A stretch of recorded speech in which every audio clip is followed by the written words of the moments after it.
هذا العلم دين فانظروا عمن تأخذون دينكم.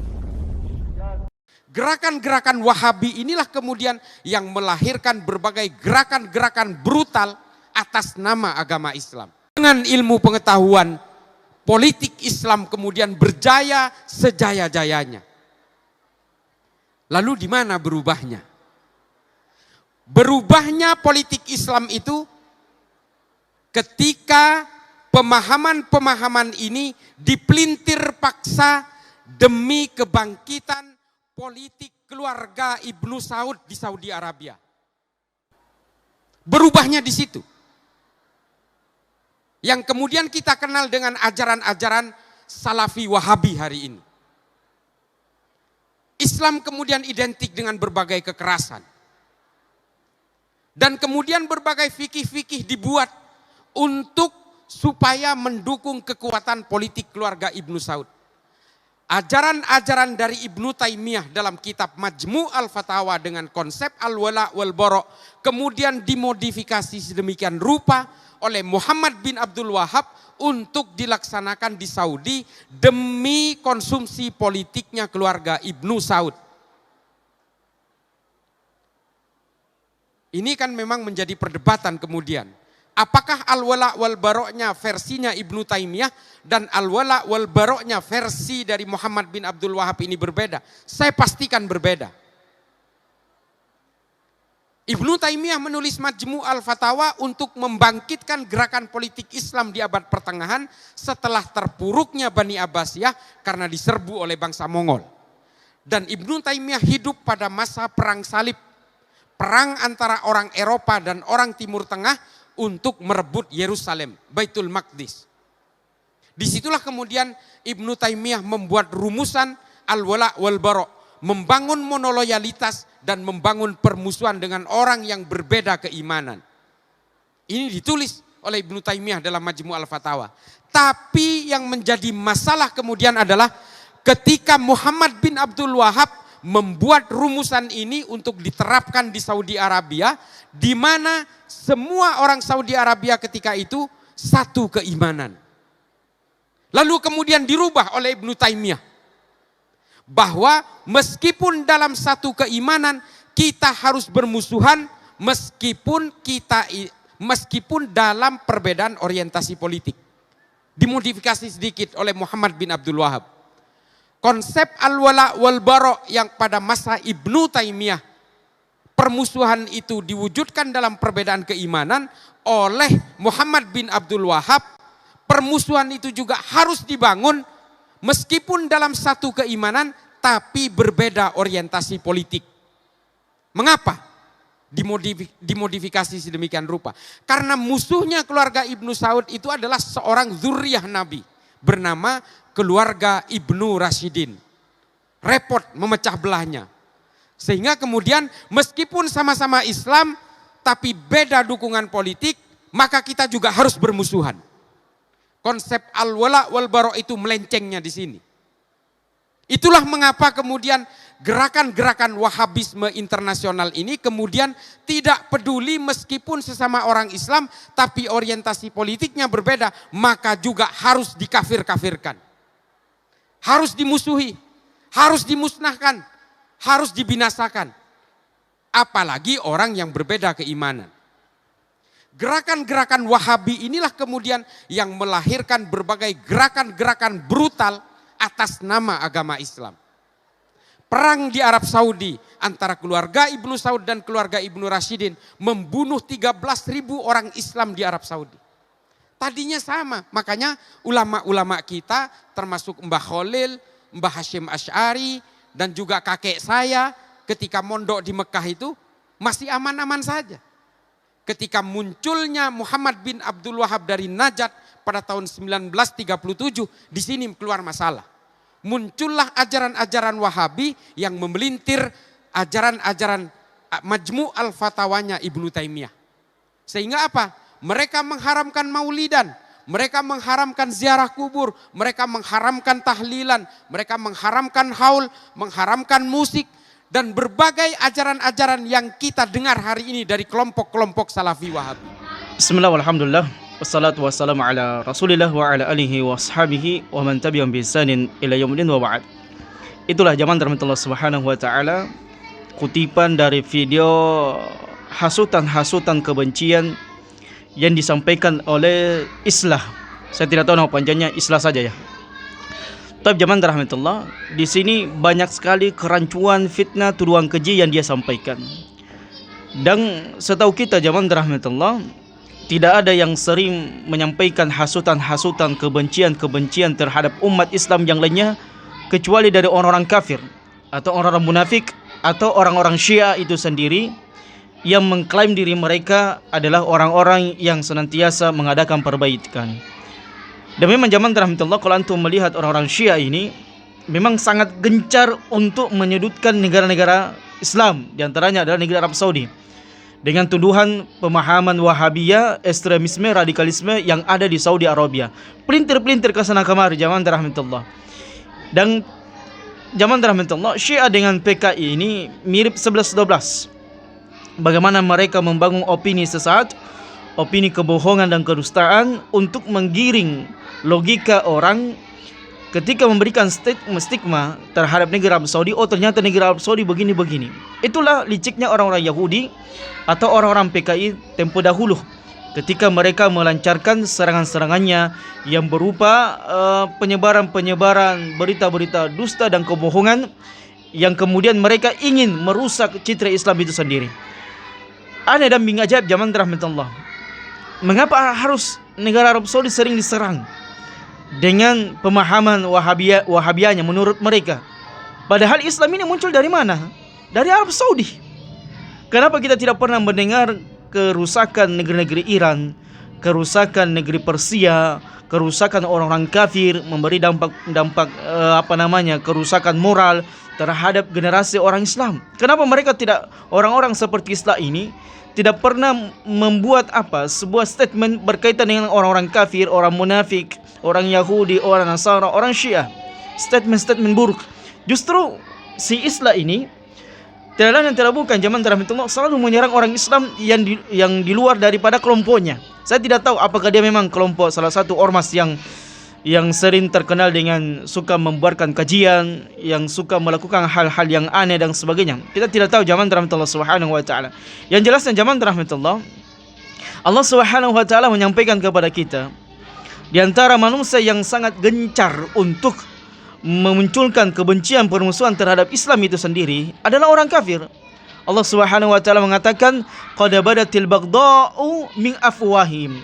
Dan sungguh orang-orang kafir itu telah nampak kebencian mereka yang sangat besar melalui lisan-lisan mereka terhadap orang Islam. Ya, di antaranya zaman rahmatullah, orang berjenggot itu sering dikatakan radikalisme, terorisme, celana yang cingkrang, kemudian istri cadaran, yang rajin sholat, yang rajin mengaji, yang rajin kajian, salafi wahabi, ini radikalisme dan terorisme. Na'udzubillahi min dzalik. Ini adalah merupakan tuduhan keji dan dusta. Dan tidak ada yang menampakkan kebencian, permusuhan terhadap Islam, kaum muslimin ahlussunnah wal jamaah dengan lisan-lisan kotor mereka, dengan lisan jijik mereka. Semoga Allah Subhanahu wa taala memberikan hidayah kepada orang tersebut atau Allah membinasakannya. Kemudian Allah mengatakan, wa ma tukhfi suduruhum akbar. Dan apa yang mereka, wa ma tukhfi suduruhum, apa yang mereka sembunyikan di dalam hati-hati mereka, kebencian mereka lebih besar terhadap orang Islam dan kaum muslimin. Tapi jemaah rahmatullah, sedikit kita akan meluruskan kebohongan dan kedustaan si Islah.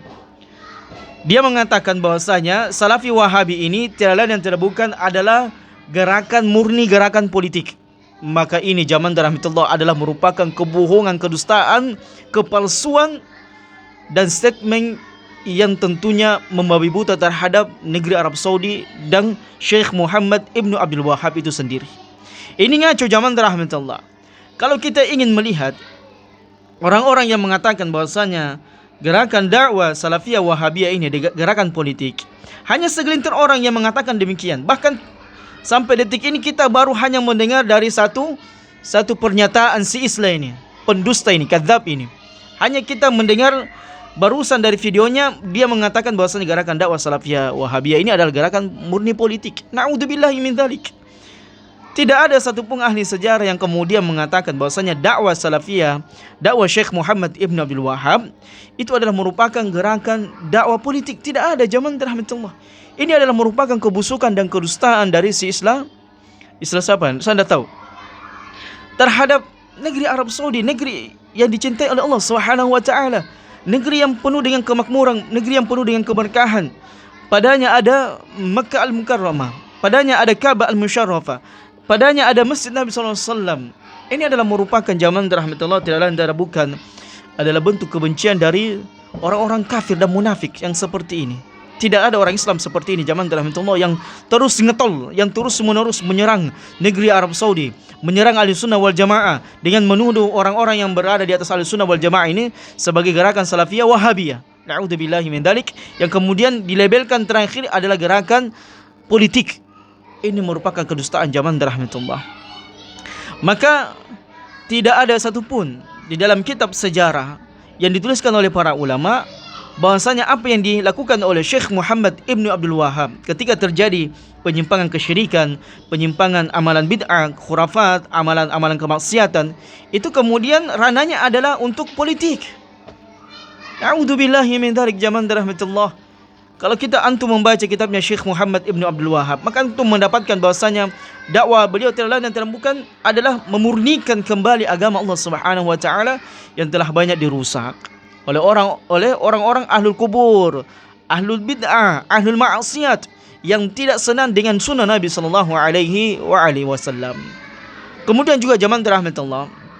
Tadi kita singgung sedikit bahwasanya dari kitab Majmu' Al-Fatawa inilah lahirlah kemudian filosofi-filosofi atau pemikiran-pemikiran radikalisme terorisme. Kemudian menegakkan wala dan bara yang kalau tidak sejalan sefirqah dengan Wahabi, tidak sepahaman di Wahabi, maka mereka akan memberanginya, membencinya.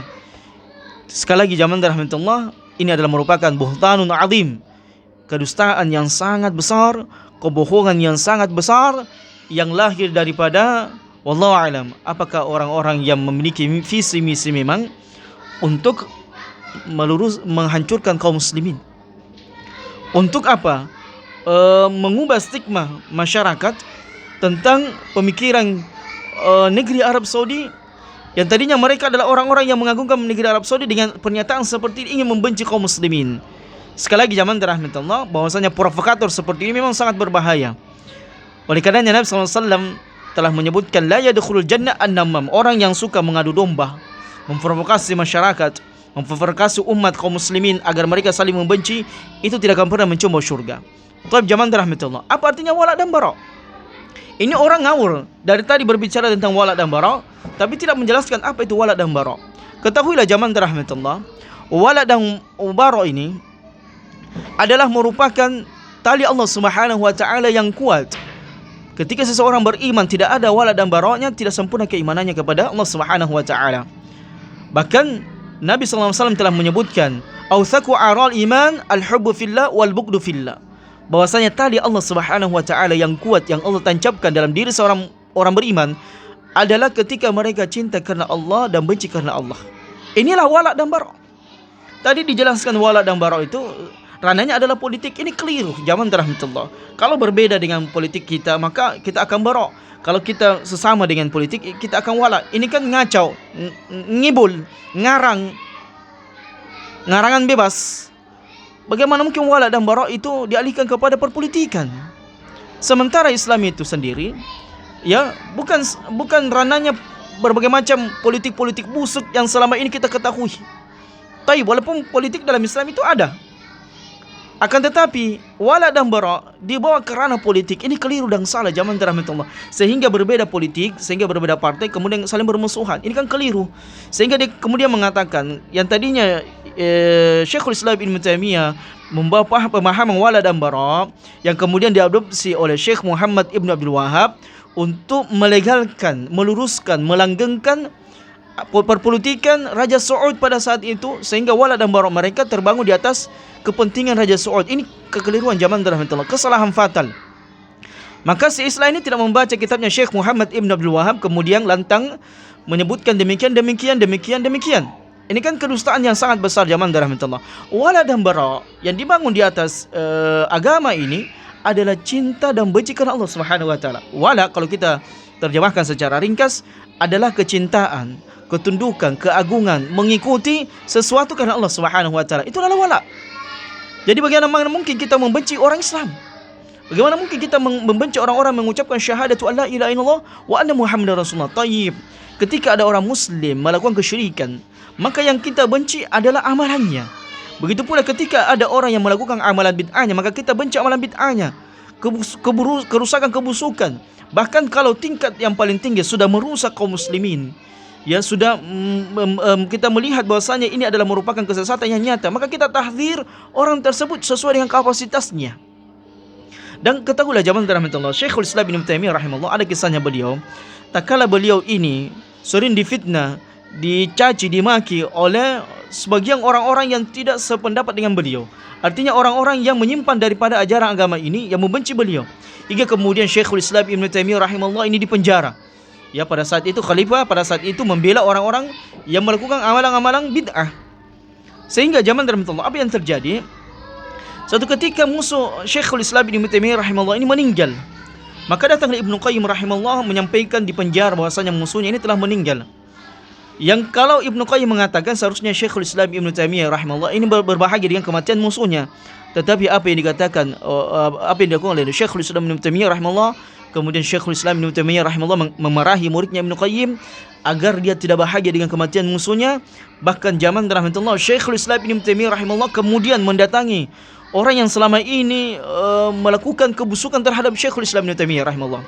Orang yang selama ini memfitnah Syekhul Islam Ibnu Taimiyah rahimahullah, dia datangi setelah melayat jenazahnya dan kemudian mengatakan, sayalah yang akan menanggung keluarganya. Coba lihat zaman rahmatullah. Orang-orang seperti ini busuk sudah akalnya, busuk sudah hatinya, sehingga dia membenci orang dengan kebencian yang sangat luar biasa. Maka wala seperti apa yang dia ingin sampaikan. Wala dan bara itu cinta karena Allah. Kemudian bara, apa artinya bara? Berlepas diri, membenci, memarahi, memutuskan diri dari perkara yang dibenci oleh Allah Subhanahu wa taala karena Allah Subhanahu wa taala. Inilah zaman rahmatullah. Kalau orang berbicara agama bukan kapasitasnya. Berbicara agama bukan selayaknya orang berbicara agama. Ini kan ngawur kalau orang berbicara kedokteran bukan seorang dokter. Kalau orang berbicara arsitek bukan arsitektur. Orang berbicara agama bukan ahlinya, tidak paham. Ya, tidak paham bahasa Arab, tidak paham baca kitab, tidak paham segala-galanya. Yang kemudian berbicara tentang politik dan berbicara tentang agama. Kemudian memfitnah seseorang tanpa dalil, tanpa bukti yang nyata. Maka ini adalah jahilul murakkab. Orang yang berdusta di atas kedustaan, orang yang bodoh di atas berbicara tentang kebodohan. Oleh karena zaman rahmatullah Subhanahu wa taala, sedikit lagi yang terakhir, maka wala dan bara ini dibangun di atas karena Allah Subhanahu wa taala. Wala cinta karena Allah, bara benci karena Allah Subhanahu wa taala. Dan Syekhul Islam Ibnu Taimiyah rahimahullah di dalam kitabnya menjelaskan wala dan bara sebagaimana yang dijelaskan oleh Allah Subhanahu wa taala dalam Quran maupun sunnah Nabi SAW. Begitu pula Syekh Muhammad Ibn Abdul Wahhab menjelaskan wala dan bara di dalam kitabnya Aqidah, Kitabut Tauhid, di dalam kitab-kitab yang lainnya. Maka beliau menjelaskan hal tersebut di atas Quran dan sunnah ala fahmi salafil ummah. Maka Nabi SAW dalam sebuah hadisnya riwayat yang sahih, beliau kemudian mengatakan, man ahabba lillah wa abghada lillah. Siapa yang mencintai karena Allah, membenci karena Allah, wa ata lillah wa mana'a lillah, memberi dan menahan karena Allah Subhanahu wa taala, istakmalal iman, maka sungguh dia telah menyempurnakan keimanan. Inilah wala dan bara yang benar. Bukan wala dan bara yang dialihkan kemudian ke pembahasan politik, yang kemudian menyerang keluarga Saud yang ada di Saudi Arabia, yang kemudian menghajar Syekhul Islam Ibnu Taimiyah, yang kemudian menjudutkan memfitnah Syekh Muhammad Ibn Abdul Wahhab. Ini kan ngawur zaman rahmatullah. Dan kalau kita lihat wala dan baroknya orang ini, naudzubillah, dia membenci orang Islam. Dia membenci orang-orang yang di atas sunnah Nabi SAW. Ini kan barok. Sementara dengan orang-orang kafir, dengan orang-orang Syiah, saling bermesraan, saling menjaga, ya, saling tidak mengganggu. Sementara orang Islam sendiri dia ganggu, dia jahati, dia fitnah, dia tuduh dengan tuduhan yang keji. Ini adalah merupakan zaman dalam Allah, bukan bangun di atas cinta karena Allah dan benci karena Allah. Terbalik wahai Islam. bertakwalah anda kepada Allah Subhanahu wa taala dan bertobatlah anda kepada Allah Subhanahu wa taala. Sebab azab Allah Subhanahu wa taala sangat pedih. Ya, jangan sampai ya antum termasuk di antara orang-orang yang membawa kayu bakar sebagaimana Abu Lahab dan istrinya yang Allah Subhanahu wa taala membinasakan keduanya. Tabbat yada abi la abi wa tab. Celakalah Abu Lahab. Begitu pula dengan istrinya yang senantiasa memprovokasi manusia untuk membenci dahulu Nabi kita sallallahu alaihi wasallam, yang memfitnah Nabi kita sallallahu alaihi wasallam, yang mencelakakan Nabi kita sallallahu alaihi wasallam, yang selalu berbuat gaduh terhadap Nabi sallallahu alaihi wasallam. Ada orang seperti ini di zaman kita sekarang ini dan berlalu zaman rahmatullah. Sejarah akan terulang. Sejarah telah berlalu dan akan terulang. Akan muncul orang-orang yang akan menyudutkan Islam dan kaum muslimin, yang mengatasnamakan saya adalah Islam, saya adalah orang ini, saya ini dan itu. A'udzubillahi min dzalik. Demikianlah jamaah rahmatullah sedikit pembahasan kita berkaitan dengan Islam ini. Ini tentunya ini adalah merupakan dari semua apa yang dia sampaikan adalah kebohongan, kedustaan, kepalsuan. Demi Allah kita bersaksi di hadapan Allah itu tidak ada benarnya apa yang dia katakan, karena semua adalah merupakan tuduhan keji. Dan ketahuilah kita sudah bahas tadi bahwasanya tidak ada yang menampilkan kebencian mereka dengan lisan-lisan mereka. Bahkan apa yang mereka sembunyikan dalam hati mereka lebih besar, kecuali mereka datang dari orang-orang kafir, munafik, orang-orang Syiah yang memang membenci Islam. Allah Subhanahu wa taala telah menyebutkan bahwasanya qad badaktil baghdha'u min afwahim, telah nampak kebencian, kemarahan mereka dengan lisan-lisan mereka. Yuriduna liyutfi'u nurallahi bi afwahim, mereka hendak memadamkan cahaya Allah Subhanahu wa taala dengan lisan-lisan mereka, membenci kaum muslimin dengan lisan-lisan mereka, memprovokasi, memfitnah, mengadu domba. Wallahu mutimmun nur. Akan tetapi Allah Subhanahu wa taala akan menerangi, akan senantiasa menjadikan agama ini semakin terang benderang.